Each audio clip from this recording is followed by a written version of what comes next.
Good morning everyone, मैं MB. Singh आप सभी का अपने यूट्यूब चैनल मेरी क्लास में स्वागत करता हूं।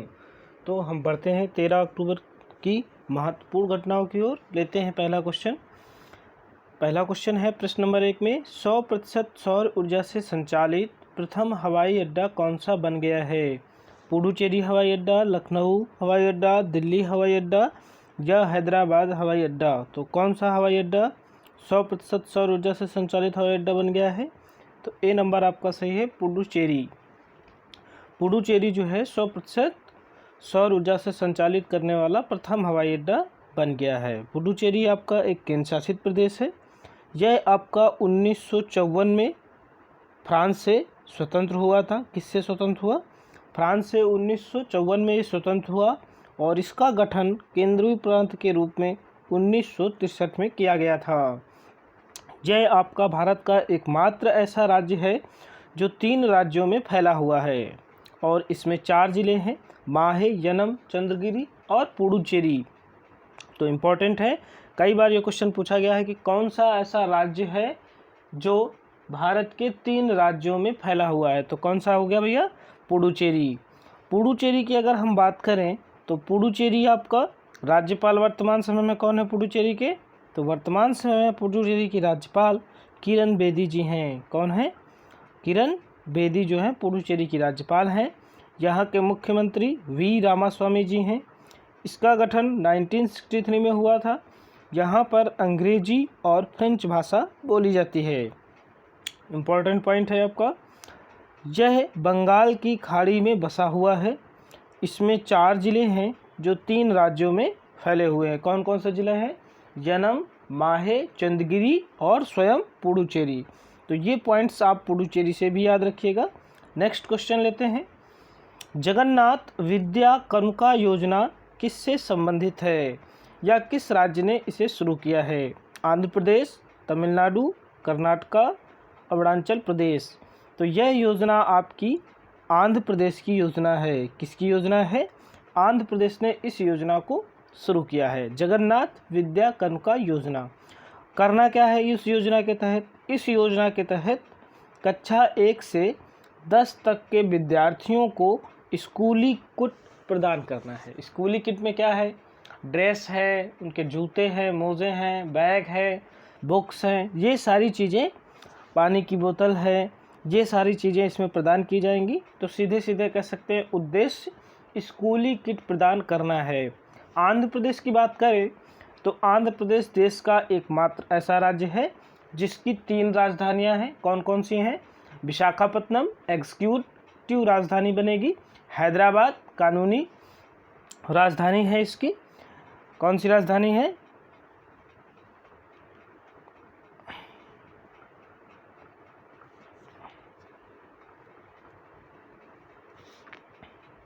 कानूनी राजधानी हैदराबाद इसका बन जाएगा।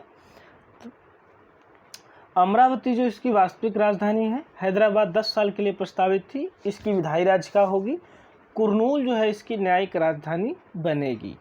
अगर हम हैदराबाद की बात करें तो यहाँ पर 2 सदनी विधानमंडल है। कौन सा विधानमंडल है भैया? 2 सदनी विधानमंडल यहाँ पर है। देखिए इसका उद्देश्य क्या था? स्कूली किट प्रदान करना इसका उद्देश्य था इस योजना का। यहाँ के मुख्यमंत्री जगनमोहन रेड्डी जी हैं। राज्यपाल विश्वभूषण हरिचंद्रन है। इसे धान का कटोरा वाला राज्य भी कहा जाता है। हाल ही में कुछ करंट अफेयर्स इससे जो संबंधित है उन्हें यहाँ पर लिखा गया है। अरेबिका कॉफ़ी की एक प्रजाति है, उसे जीआई टैग दिया गया था। फ्लेमिंगो का त्यौहार मनाया गया, यहाँ पर फ्लेमिंगो महोत्सव मनाया गया है। नाडू नेटू योजना शुरू हुई थी कुछ समय पहले। यहाँ पर नवोदयम योजना भी शुरू हुई थी। इसके अलावा जगन्नाथ चेदोडू योजना, रायथू भरोसा योजना, अम्मा बोडी योजना, नेतन्ना नेस्तम योजनाएं जैसी कई योजनाएं यहाँ पर आपकी शुरू हुई हैं, तो उन्हें भी याद रखिएगा।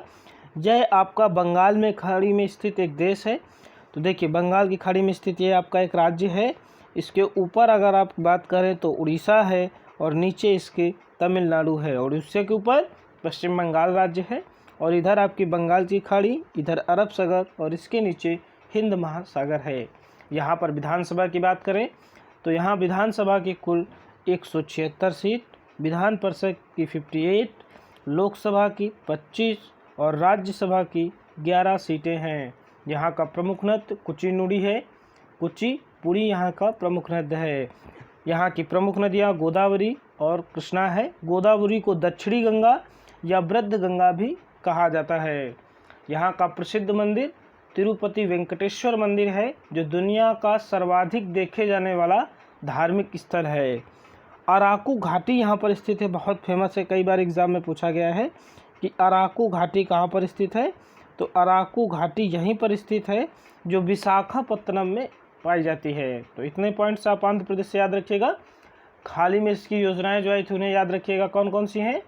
तो जगन्नाथ चेदोड़ू योजना, जगन्नाथ वेसती दिवेन योजना, रायथू भरोसा योजना, नेतन्ना नेस्तम, अम्मावडी नाडू नेडू और नावोद्यम योजना। आपको डिस्क्रिप्शन से इसकी PDF मिल जाएगी, आप वहां से डाउनलोड कर लीजिएगा, लिंक मिल जाएगा और सारी योजनाओं को याद कर लीजिएगा। नेक्स्ट क्वेश्चन है, वृक्ष प्रत्यारोपण की नीति किस राज्य में शुरू की गई है। चलिए, कह रहा है ट्री ट्रांसप्लांट्स पॉलिसी हाल ही में किस राज्य ने शुरू की है। दिल्ली, उत्तर प्रदेश, मध्य प्रदेश या उत्तराखंड ने। तो ये ट्रांसप्लांट पॉलिसी किसने शुरू किया है, दिल्ली ने इसे शुरू किया है। दिल्ली की अगर हम बात करें तो दिल्ली के वर्तमान CM कौन है, अरविंद केजरीवाल जी हैं। राज्यपाल अनिल बैजल हैं। इसको 3 तरफ से दिल्ली को किसने घेर रखा है, तो हरियाणा ने, और पूर्व की ओर से उत्तर प्रदेश ने इसे घेरा हुआ है। दिल्ली की बात करें तो दिल्ली की स्थापना 11वीं शताब्दी के आसपास राजा अनंगपाल तोमर ने की थी। इसकी जानकारी हमें चंदर बरदाई द्वारा जो रचित उपन्यास है पृथ्वीराज रासो से प्राप्त होता है। दिल्ली शब्द का प्रयोग कहाँ से मिलता है उल्लेख, तो इसका उल्लेख हमें उदयपुर के शिलालेखों से भी मिलता है। चलिए, दिल्ली की बात करें तो हाल ही में दिल्ली ने युद्ध प्रदूषण के विरुद्ध अभियान शुरू किया था।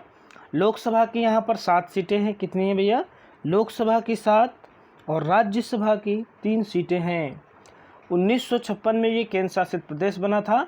69वें संविधान संशोधन द्वारा 1991 में यहाँ पर 70 सदस्यीय विधानसभा का गठन किया गया।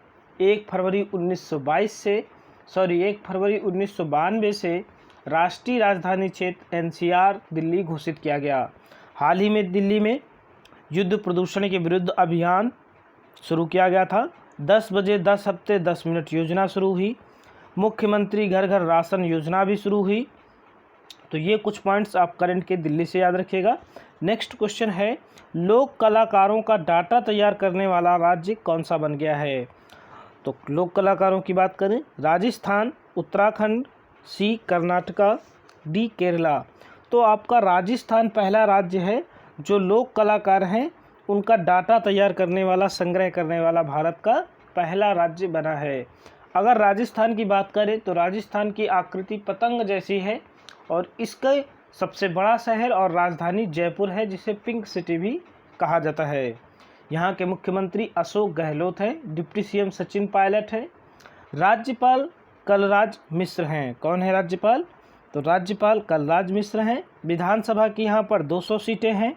कितनी सीटें हैं विधानसभा की, तो विधानसभा की यहाँ पर 200 सीटें, लोकसभा की 25 और राज्यसभा की 10 सीटें हैं। यहाँ का उच्च न्यायालय जोधपुर में स्थित है। बहुत इंपॉर्टेंट है, आप याद रखिएगा। बहुत सारे लोग सोचते हैं कि राजधानी में स्थित है, इसलिए गलती हो जाती है।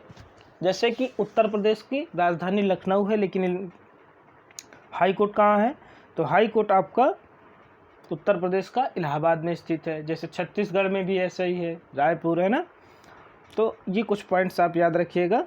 जिनकी राजधानी में उच्च न्यायालय नहीं स्थित है उन्हें ज़रूर याद रखिएगा। तो कहाँ पर है इसका, तो इसका हो जाएगा आपका भैया जोधपुर। चलिए, क्षेत्रफल के आधार पर भारत का सबसे बड़ा राज्य है। इसकी आकृति पतंग जैसी है। CM अशोक गहलोत, उच्च न्यायालय जोधपुर में स्थित है। क्षेत्रफल के आधार पर भारत का सबसे बड़ा राज्य है, मालूम ही है सभी को। कह रहा है केवला देवघाना उद्यान बहुत प्रसिद्ध उद्यान है, प्रवासी पक्षियों के लिए विश्व प्रसिद्ध है। और इसमें क्या है कि इसमें प्रवासी पक्षी के लिए बहुत प्रसिद्ध है। ये आपका प्रवासी पक्षी जो है यहाँ पर आते हैं। ये साइबेरियन सेरस के लिए भी प्रसिद्ध है। किसके लिए प्रसिद्ध है? साइबेरियन सारस जो है उड़कर यहाँ पर आते हैं। 10 अक्टूबर को विश्व पक्षी प्रवासी दिवस भी मनाया गया है। हाल ही में वन स्टॉप शॉप योजना, इंदिरा रसोई योजना, अंतर्राष्ट्रीय ऊंट उत्सव, हाथी उत्सव और पुष्कर मेला भी यहाँ पर आयोजित किया गया है राजस्थान में। तो ये नए करंट के पॉइंट भी आप लोग याद रखेंगे। वीडियो को लाइक कर दीजिए और शेयर करना ना भूलिए। नेक्स्ट क्वेश्चन है, स्वास्थ्य सूचकांक में भारत को कौन सा स्थान प्राप्त हुआ है? तो हाल ही में भारत को स्वास्थ्य सूचकांक में ऑक्सफैम ने एक रिपोर्ट जारी की, जिसमें स्वास्थ्य सूचकांक में भारत को 155वां स्थान प्राप्त हुआ है। हाल ही में ऑक्सफैम द्वारा जारी रिपोर्ट में यह बताया गया कि भारत जो है वो अपने बजट का कितने प्रतिशत खर्च करता है? तो भारत अपने बजट का 4% से कम किस पर खर्च करता है? स्वास्थ्य पर खर्च करता है। भारत में स्वास्थ्य में सबसे बेहतर स्थिति किस राज्य की है? तो केरल जो है आपका स्वास्थ्य सूचकांक में सबसे ऊपर है और बिहार सबसे आपका नीचे है। नेक्स्ट क्वेश्चन है, फ्रेंच ओपन 2020 के विजेता कौन हैं? फ्रेंच ओपन 2020 के विजेता कौन हैं? राफेल नडाल, नोवाक जोकोविच, ईगा स्विएटेक और निहाल सरीन। तो राफेल नडाल ने इस प्रतियोगिता को जीता है और ये 13वीं बार फ्रेंच ओपन विजेता बने हैं। ये टेबल टेनिस एक प्रतियोगिता होती है। महिला एकल की बात करें तो महिला एकल में ईगा स्विएटेक ने जीता है। निहाल सरीन चेस चैंपियनशिप जीतने वाले हाल ही के में बने हैं। जूनियर स्पीड चैंपियनशिप प्रतियोगिता नाम दिया गया था इसे, तो इसे निहाल सरीन ने जीता है। चलिए तो अगला क्वेश्चन लेते हैं। अगला क्वेश्चन है आपका, 11 अक्टूबर को कौन सा दिवस मनाया जाता है? अंतर्राष्ट्रीय बालिका दिवस, विश्व मोटापा दिवस, विश्व आर्थराइटिस दिवस, विश्व आपदा न्यूनीकरण दिवस। तो 11 अक्टूबर को कौन सा दिवस मनाया जाता है? अंतर्राष्ट्रीय बालिका दिवस 11 अक्टूबर को मनाया जाता है। विश्व मोटापा दिवस भी आपका 11 अक्टूबर को मनाया जाता है। विश्व आर्थराइटिस दिवस आपका 12 अक्टूबर को मनाया जाता है। विश्व आपदा न्यूनीकरण या विश्व आपदा जोखिम न्यूनीकरण दिवस 13 अक्टूबर को मनाया जाता है। तो ये दोनों हो गए 11 के, ये हो गया 12 का और ये हो गया आपका 13 का। तो ये भी याद रखिएगा। अंतर्राष्ट्रीय बालिका दिवस की जो थीम थी वो मेरी आवाज़ हमारा समान भविष्य था। क्या थी? मेरी आवाज़ हमारा समान भविष्य इसकी थीम थी। नेक्स्ट पॉइंट लेते हैं, किस राज्य की पहली महिला मुख्य न्यायाधीश के उषा का हाल ही में निधन हो गया? तो कौन कौन सा है? ए बी कर्नाटक, सी त्रिपुरा और डी आंध्र प्रदेश। तो के उषा का हाल ही में निधन हो गया, चर्चा में रही। यह पहली महिला मुख्य न्यायाधीश बनी थी केरला की। कहाँ की बनी थी? केरला की। तो याद रखिएगा केरला आपका इसका आंसर हो जाएगा। केरला स्वास्थ्य सूचकांक में सबसे अच्छे यानी पहले स्थान पर रहा हाल ही में जारी रिपोर्ट के अनुसार। एजुकेशन क्वालिटी में भी पहले स्थान पर था केरल आपका। केरल में श्री आर लेखा पहली महिला डीजीपी बनी है, ये भी आप याद रखिएगा। क्या नाम है? श्री आर लेखा। और ये बेबी फ्रेंडली स्टेट का दर्जा इसे प्राप्त है यूनेस्को द्वारा। ये पॉइंट भी आप इसे याद रखिएगा। नेक्स्ट पॉइंट लेते हैं। नेक्स्ट पॉइंट है आपका, 11 अक्टूबर को किसकी जयंती मनाई गई है?